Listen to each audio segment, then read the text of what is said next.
أعوذ بالله من الشيطان الرجيم بسم الله الرحمن الرحيم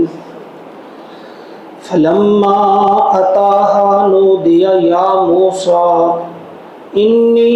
أنا ربك فاخلع عليك إنك بالوادي المقدس طوى صدق اللہ العظیم۔ سورہ طٰہٰ 10 آیات کا ہم مطالعہ کر چکے ہیں۔ 11ویں آیات سے آج ہم شروع کریں گے، چند آیات کا آج مطالعہ کریں گے ہم۔ اس سے پچھلی آیت میں ہم نے پڑھا تھا کہ حضرت موسیٰ علیہ السلام اپنے گھر والوں کو لے کر جب جا رہے تھے، اندھیرا تھا، سردی تھی، تو آپ نے ایک آگ دیکھی، تو آپ نے گھر والوں سے کہا میں جاتا ہوں، کوئی انگارہ لے آتا ہوں تاکہ ہم گرمی حاصل کر سکیں یا وہاں سے مجھے راستے کا سراغ ملے۔ جب وہاں جاتے ہیں، وہاں پہنچتے ہیں تو اللہ کا ارشاد ہوتا ہے فلما اتاہا، پس جب وہ وہاں پہنچا، نودیا، پکارا گیا، یہ آواز آئی، یا موسیٰ، اے موسیٰ، انی انا ربک، بے شک میں تیرا رب ہوں، فاخلع نعلیک، اپنی جوتیاں اتار دو۔ جب اس آگ کے قریب پہنچے حضرت موسیٰ علیہ السلام تو آپ کو ایک آواز آئی، اور آواز کے بارے میں مفسرین نے لکھا ہے کوئی خبر نہیں یہ آواز کہاں سے آ رہی تھی، دائیں سے تھے، دائیں سے آواز آ رہی تھی، بائیں سے تھی، آگے سے پیچھے سے تھی، اوپر سے تھی، نیچے سے تھی، کوئی معلوم نہیں ہو رہا تھا، لیکن ایک انتہائی خوبصورت آواز تھی، اور آواز یہ بول رہی تھی کہ اے موسیٰ، انی انا ربک، میں تیرا رب ہوں، فاخلع نعلیک، تو اپنی جوتیاں اتار دو، انک بالوادی المقدس طویٰ، بے شک آپ طویٰ کی مقدس وادی میں، یعنی یہ جو وادی ہے اس وادی کا نام طویٰ ہے۔ پہلی بات جس چیز کے لیے وہ کہ متمنی تھے کہ ہمیں پتہ چلے، جو راستہ کھو بیٹھے تھے کہ میں اس وقت کس مقام پہ ہوں، پتہ چلا کہ آپ اس وقت طویٰ کی وادی میں۔ دوسری چیز جو یہاں ظاہر ہو جاتی ہے کہ جس طرح سے کچھ گھڑیاں، کچھ اوقات اللہ تعالیٰ کی نظر میں خاص ہوتی ہیں، جس طرح سے نماز کے لیے دن میں 5 اوقات خاص ہیں، سال کے 12 مہینوں میں ایک مہینہ رمضان المبارک کا مہینہ خاص ہے، اس طرح سے جگہوں میں بھی کچھ جگہیں خاص ہیں، عام جگہوں سے ان کا رتبہ کچھ بلند ہے، جیسے مکہ المکرمہ کا کچھ اور، مدینہ طیبہ کا کچھ اور مقام ہے۔ اسی طرح سے یہ جو وادی سینا ہے، طویٰ ہے، اس کا بھی ایک خاص مقام ہے۔ فرمایا کہ اس وقت آپ طویٰ کی مقدس وادی میں ہیں، لہذا جوتے اتار دو۔ جوتے اتارنے سے کیا مراد ہوتا ہے کہ اس میں اس بات کا احساس رہے کہ میں ایک عام جگہ پر نہیں ہوں، عاجزی کا اظہار ہو اس سے۔ اگر ہم کہیں گے کہ آج تو ہماری شریعت میں جوتے پہن کر بھی ہم نماز ادا کر سکتے ہیں، لیکن یہ کچھ ایسے مقامات کے لیے ہے جہاں کوئی مجبوری ہو، انسان سفر میں ہے یا کسی ایسی جگہ پہ ہے کہ جوتے اتارنا مناسب نہیں، تو وہاں آپ جوتے پہن کر بھی ہاں اسے کوئی گندگی لگی نہ ہو، لیکن عام حالات میں کوئی یہ سمجھے کہ مسجد میں بھی میں آ سکتا ہوں جوتے پہن کر، تو یہ درست نہیں ہے۔ جوتے اتارنا عاجزی کا اظہار کرنا اور پاکیزگی کا اظہار کرنا۔ کچھ مفسرین نے لکھا ہے کہ شاید جوتے جو پہنے ہوئے تھے ان میں کچھ گندگی لگی ہوئی ہو، اس لیے کہا گیا ہو کہ جوتیاں اتار دو، لیکن اکثر مفسرین نے کہا کہ نہیں، صاف بھی ہو پھر بھی انہیں حکم ہوا تاکہ ذہنی طور بھی انسان سمجھے میں اس وقت کسی عام جگہ نہیں، کسی خاص جگہ ہوں اور اپنے رب کے سامنے ہوں، تو فرمایا کہ آپ یہ جوتیاں اتار دو۔ وَأَنَا اخْتَرْتُكَ، اور میں نے تمہیں چن لیا ہے، فَاسْتَمِعْ، تو سن لو، دھیان سے سن لو، توجہ سے سنو، لما یوحا، اس چیز کی طرف دھیان دو جو وحی کی جا رہی ہے۔ اسمع بھی ہوتا ہے سننا اور استمع بھی ہوتا ہے سننا، لیکن اس میں دھیان کے ساتھ سننے کے لیے آتا ہے۔ استمع، جتنے حروف زیادہ ہوں کسی لفظ میں اس کے معنی میں بھی زیادہ گہرائی ہوتی ہے۔ فرمایا وَأَنَا اخْتَرْتُكَ فَاسْتَمِعْ، دھیان سے سنو، دھیان دو اس چیز کی طرف جو تمہاری طرف وحی کیا جا رہا ہے۔ لما یوحا اننی انا اللہ، بے شک میں ہی ہوں اللہ، لا الہ الا انا، نہیں کوئی معبود سوائے میرے، فاعبدنی، لہذا تم میری ہی بندگی کرو۔ جب بلایا اپنا تعارف کرنے کے بعد، پہلے تعارف کروایا اللہ نے کہ میں اللہ ہوں، اس کے بعد جو سب سے پہلی ہدایت دی اور جو دین میں جس کی بنیادی حیثیت ہے وہ ہے توحید کی، سب سے پہلی بات، سب سے پہلا پیغام، اور توحید پر ہی دار و مدار ہے۔ ہمیں بھی بار بار جائزہ لینا چاہیے اپنے گریبان میں جھانک کر، کہیں کسی اعتبار سے ہماری اس توحید میں کوئی خلل تو نہیں آ رہا ہے، ہم اللہ کے ساتھ کسی کو شریک تو نہیں ٹھہرا رہے، ہم اللہ کی مدد کے علاوہ کسی اور کے محتاج بھی اپنے آپ کو تو نہیں سمجھ رہے ہیں۔ توحید میں تو خلل آ جائے تو سمجھو سب کچھ چلا گیا۔ تو پہلی چیز اور پہلا پیغام جو دیا اپنے رسول کو، فرمایا میں ہوں اللہ، کوئی نہیں میرے سوا، بس تم میری ہی بندگی کرو۔ اور دوسری چیز وَأَقِمِ الصَّلَاةَ لِذِكْرِي، اور نماز قائم کرو، لِذِكْرِي، میری یاد کے لیے۔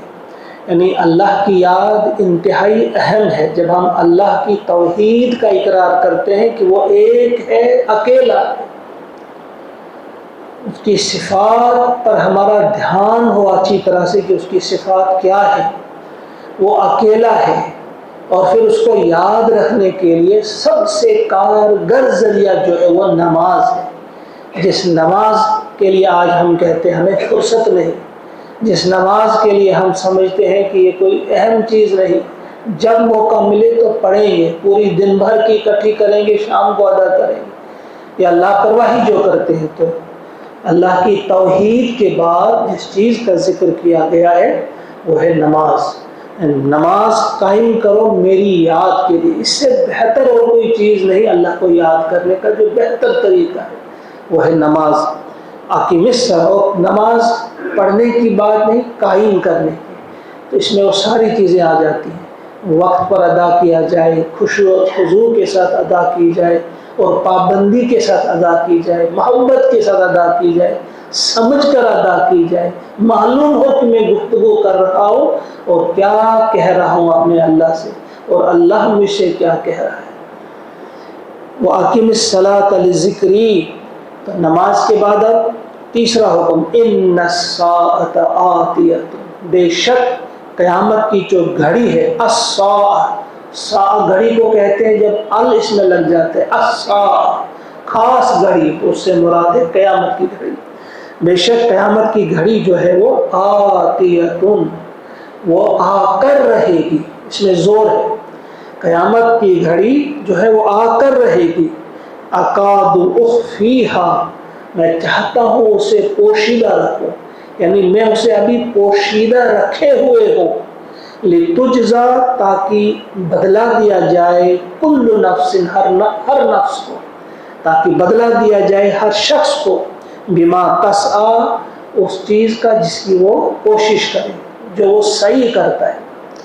اس میں جو اکاد اخفیہا، اس ایک ایسا معنی ہے جو تھوڑی بہت سدھ بدھ رکھتے ہیں عربی زبان کی، اس میں یہ ہے کہ وہ ظاہر ہونا چاہتی ہے، یعنی قیامت جو ہے وہ چھپنا نہیں چاہتی، وہ ظاہر ہونا چاہتی ہے، لیکن میں اسے چھپا رہا ہوں۔ یعنی اس میں زور اس بات پر ہے کہ قیامت آ کر رہے گی، اور قیامت آنے والی ہے، دور نہیں ہے بلکہ قیامت آنے والی ہے، برپا ہونے والی ہے، میں اسے ابھی پوشیدہ رکھے ہوئے ہوں۔ اقاد اخفیہ، میں اسے پوشیدہ رکھے ہوئے ہوں۔ ایک اور جگہ پہ اللہ تعالیٰ نے فرمایا ہے انہم یرونہ بعیدا، وَنَرَاهُ قَرِيبًا، یہ لوگ تو سمجھتے ہیں اسے بعید، کہیں دور کی بات ہے، یعنی قیامت بہت دور ہے ابھی، لیکن ہم اسے بہت قریب دیکھ رہے ہیں۔ قیامت کو دور نہیں سمجھو، قیامت کو قریب سمجھو۔ فرمایا ہم ابھی میں اسے پوشیدہ رکھے ہوئے ہوں تاکہ بدلہ دیا جائے، یعنی جو اسے دور سمجھ رہے ہیں اور مست ہیں اپنے اپنے کاموں میں، اپنے اپنے دھندوں میں، انہیں اس کی سزا ملے، اور جو انہیں قریب سمجھ رہے ہیں اور وہ تیاری کر رہے ہیں اللہ کی نافرمانی سے بچ رہے ہیں تاکہ انہیں میں ان کی جزا دوں، ان کا انعام دوں۔ دونوں چیزیں اس میں آ جاتی ہیں، لِتُجْزَىٰ كُلُّ نَفْسٍ بِمَا تَسْعَىٰ، ہر شخص کو اس کے کیے کا بدلہ دیا جائے۔ وہ جو قیامت کو برحق سمجھتا ہے اس کے لیے جد و جہد کر رہا ہے، اسے اس کی مزدوری دی جائے، اور جو قیامت کو بعید از قیاس سمجھتا ہے، بہت دور سمجھتا ہے یا ناممکن سمجھتا ہے، اس کو اس چیز کی سزا دی جائے۔ فَلَا يَصُدَّنَّكَ عَنْهَا، پس آپ کو نہ روک دے اس چیز سے، یعنی اس چیز سے، قیامت کو قریب سمجھنے سے، قیامت کو یقینی سمجھنے سے کوئی چیز آپ کی صلاح میں رکاوٹ نہ بنے، کوئی چیز روکے نہ آپ کو اس چیز سے۔ وہ شخص نہ روکے، کون؟ من لا یؤمن بہا، جو اس پر ایمان نہیں رکھتا ہے، یعنی ایسا انسان جو قیامت کو ماننے والا نہ ہو، جو قیامت کا یقین رکھنے والا نہ ہو، کہیں وہ تمہیں اس بات سے روک نہ دے کہ تم بھی اس دن کو بھلا بیٹھو۔ وَاتَّبَعَ هَوَاهُ، اور وہ شخص یعنی جو اس پر ایمان نہیں رکھتا اور اپنی خواہشات کے پیچھے پڑا ہے، بس اپنی خواہشات پوری کر رہے ہیں، کہیں ایسا شخص تمہیں اس قیامت کے دن کے بارے میں سوچنے سے، اس کو ہر وقت اپنے ذہن میں مستحضر رکھنے سے وہ روک نہ دے، فَتَرْضَىٰ، پھر تو تم ہلاک ہو جاؤ۔ یہ کتنی اہم بات ہے ہمارے لیے، یہ موسیٰ علیہ السلام سے کہی جا رہی ہے اور ہمارے لیے کتنی اہم ہے کہ کہیں ایک گھڑی کے لیے بھی قیامت کا وہ منظر ہماری آنکھوں سے اوجھل نہ ہو جائے، جسے یاد رہے گی وہ گھڑی، قیامت کی گھڑی، کوئی چیز رکاوٹ نہ بنے اس راستے میں، اس سوچ میں، یا اس خیال کو بھٹکانے کے لیے کوئی چیز سامنے نہ آئے، کوئی انسان نہ آئے۔ یہاں ایسے انسان کی بات کی جا رہی ہے کہ ایک ایسا انسان جو اس کو مانتا ہی نہ ہو، جسے قیامت پر یقین نہ ہو، وہ آپ کو بھی بھٹکا سکتا ہے، وہ آپ کی توجہ بھی مبذول کر سکتا ہے۔ جب ایسے لوگوں کی مجلس میں آپ بیٹھیں گے، وہاں آپ گفتگو سنیں گے کسی خوبصورت گاڑی کی، تو آپ کے ذہن میں بھی گاڑی سوار ہو جائے گی، قیامت بھول جائیں گے آپ۔ وہاں بات ہوگی کسی محل کی، وہاں بات ہوگی کسی اور چیز کی، باغات کی بات، زمین کی بات، روپے پیسے کی بات، ٹھاٹ باٹ کی بات، ایک چیز کی دوسری چیز کی، گویا وہ آپ کو ان دنیا کے دھندے ہیں انہی کے بارے میں آپ کو گفتگو کریں گے، آپ کے ذہن پہ وہی چیز سوار ہو جائے گی۔ پھر انسان اتنا مجبور پاتا ہے کہ وقت کی اب ضرورت ہے، یہ تو ہونا چاہیے میرے پاس، پھر وہ نہیں دیکھتا ہے یہ جائز ہے ناجائز ہے، حلال ہے حرام ہے، پھر وہ رشوت کے پیچھے بھی پڑتا ہے، پھر وہ غلط دھندوں کے پیچھے بھی پڑتا ہے، پھر وہ سود کو بھی حلال سمجھتا ہے، پھر وہ کمیشن کا نام دے کر رشوت کو جائز سمجھتا ہے، یعنی ایک طرح سے دوسری طرح سے وہ ان کاموں میں لگ جاتا ہے۔ تو فرمایا کبھی بھی تمہیں ایسا شخص، وہ شخص جسے ایمان نہ ہو قیامت کے دن پہ اور جو اپنی خواہشات کے پیچھے لگا ہوا ہو، کہیں وہ تمہیں اس چیز سے روک نہ دے کہ تمہیں بھی قیامت کا وہ خیال تمہارے ذہن سے بھی نکل جائے۔ اگر ایسا ہو گیا فَتَرْضَىٰ، پھر تم ہلاک ہو کر رہو گے، فَتَرْضَىٰ۔ اس کے بعد اب ایک سوال کیا موسیٰ علیہ السلام سے، وَمَا تِلْكَ بِيَمِينِكَ يَا مُوسَىٰ، اے موسیٰ تمہارے دائیں ہاتھ میں کیا ہے؟ وَمَا تِلْكَ بِيَمِينِكَ، تمہارے دائیں ہاتھ میں کیا ہے یہ؟ قَالَ هِيَ عَصَايَ، کہا موسیٰ علیہ السلام نے یہ میری لاٹھی ہے۔ اب سوال دیکھیے، سوال کیا ہے کہ تمہارے ہاتھ میں کیا ہے، کہ اللہ کو معلوم نہیں تھا، لیکن یہ محبت بھرا انداز ہے جیسا باپ اپنے بیٹے کے ہاتھ میں کوئی چیز تھما دیتا ہے، اس کے بعد پوچھتا ہے یہ کیا ہے بیٹا آپ کے ہاتھ میں، اس میں بڑی محبت ہوتی ہے۔ تو اللہ تعالیٰ نے ایک تو اس لیے محبت بھرے الفاظ میں پوچھا ہاتھ میں کیا ہے، دوسری چیز اس لیے پوچھا کہ اس لاٹھی کے ذریعے بے شمار کام ہونے والے تھے اب آئندہ، اور اس کی سیرت کو تبدیل کرنا تھا، اللہ تعالیٰ نے ایک معجزہ عطا کرنا تھا۔ پہلے کہا کہ اچھی طرح دیکھو کیا ہے، کہیں بعد میں تمہارے ذہن میں یہ خیال نہ رہے کہ یہ سانپ ہی تھا میرے ہاتھ میں، نہیں دیکھو کیا ہے۔ جب کہا یہ تمہارے ہاتھ میں کیا ہے اے موسیٰ، تو موسیٰ علیہ السلام نے جواب دیا یہ میری لاٹھی ہے، قال ہی عصای، اچھی طرح سے دیکھا، کہا ہاں یہ میری لاٹھی ہے، اتوکأ علیہا، میں اس پر ٹیک لگاتا ہوں، واحش بہا علی غنمی، اور میں اپنی بکریوں کے لیے پتے جھاڑتا ہوں اس سے، ولی، اور میرے لیے ہے فیہا، اس میں، معارب اخری، اور بھی کئی فائدے۔ اب جواب تو کافی اتنا تھا کہ میرے ہاتھ میں لاٹھی ہے، تو یہ طویل جواب کیوں دیا کہ میں اس پر ٹیک لگاتا ہوں، پتے جھاڑتا ہوں، بکریوں کو کھلاتا ہوں۔ تو دراصل انسان جب کسی عظیم ہستی سے بات کرتا ہے، گفتگو کرتا ہے، تو وہ چاہتا ہے کہ میری گفتگو طویل ہو، پھر جو اللہ سے بات کر رہا ہو اس آواز میں کیا لذت ہوگی، وہ گفتگو کتنی حسین ہوگی، اس میں کس قسم کا سرور آ رہا ہوگا موسیٰ علیہ السلام کو۔ وہ چاہتے تھے کہ گفتگو طویل ہو جائے، اس لیے گفتگو کے جواب میں، اس چھوٹے سے سوال کے جواب میں تھوڑا لمبا جواب دیا موسیٰ علیہ السلام نے کہ لاٹھی ہے یہ میری، اس پر ٹیک لگاتا ہوں اور اس سے پتے جھاڑتا ہوں، اپنی بکریوں کو وہ پتے میں کھلاتا ہوں۔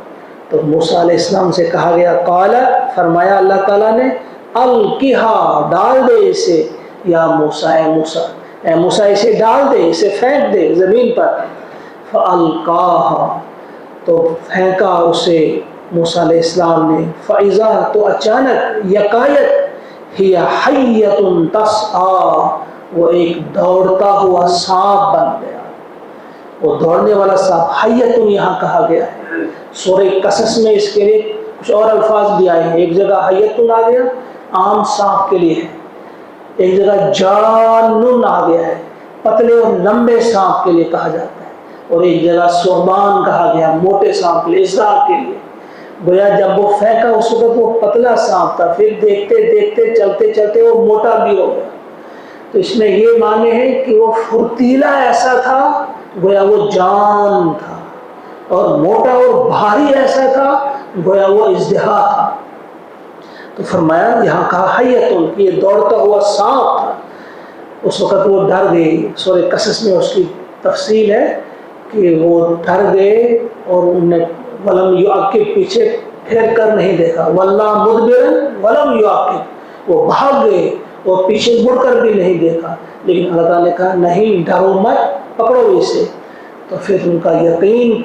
ان کا خوف جو تھا وہ یقین میں بدل گیا۔ اس کے بعد انہوں نے جبڑے سے اسے پکڑا تو پھر وہ لاٹھی بن گیا۔ تو فرمایا خذھا،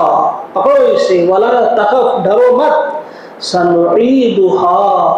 ان قریب ہم اسے لوٹا دیں گے، یعنی جلدی ہم لوٹا دیں گے اسے، سیرتھا الاولی، اس کی پہلی حالت، کہ اس کی سیرت، اس کی حالت جو پہلے تھی، یعنی پھر ہم اس کو لاٹھی ہی بنائیں گے۔ تو ایسا کیا انہوں نے اور پھر لاٹھی بن گیا۔ پہلا معجزہ انہیں دکھایا گیا، اس کے بعد دوسرا معجزہ جو انشاءاللہ کل آئے گا۔ اللہ تعالیٰ سے دعا ہے کہ جو آیات آج ہم نے پڑھی، آیت نمبر 21 تک ہم نے آج مکمل کی، اللہ سے دعا ہے کہ ان آیات کو اپنے دلوں میں بسانے کی ہمیں توفیق عطا فرمائے، اور اللہ کی ذات پہ جیسا یقین ہونا چاہیے، اللہ کی توحید پہ جیسا ایمان ہونا چاہیے، وہ ایمان اللہ تعالی ہم سب کو عطا فرمائے۔ اللہم اجعل القرآن ربیع قلوبنا ونور ابصارنا وشفاء صدورنا وذهاب همومنا وغمومنا، وصلی اللہ وسلم علی سیدنا ومولانا محمد وآلہ واصحابہ اجمعین برحمتک یا۔ السلام علیکم ورحمۃ اللہ وبرکاتہ۔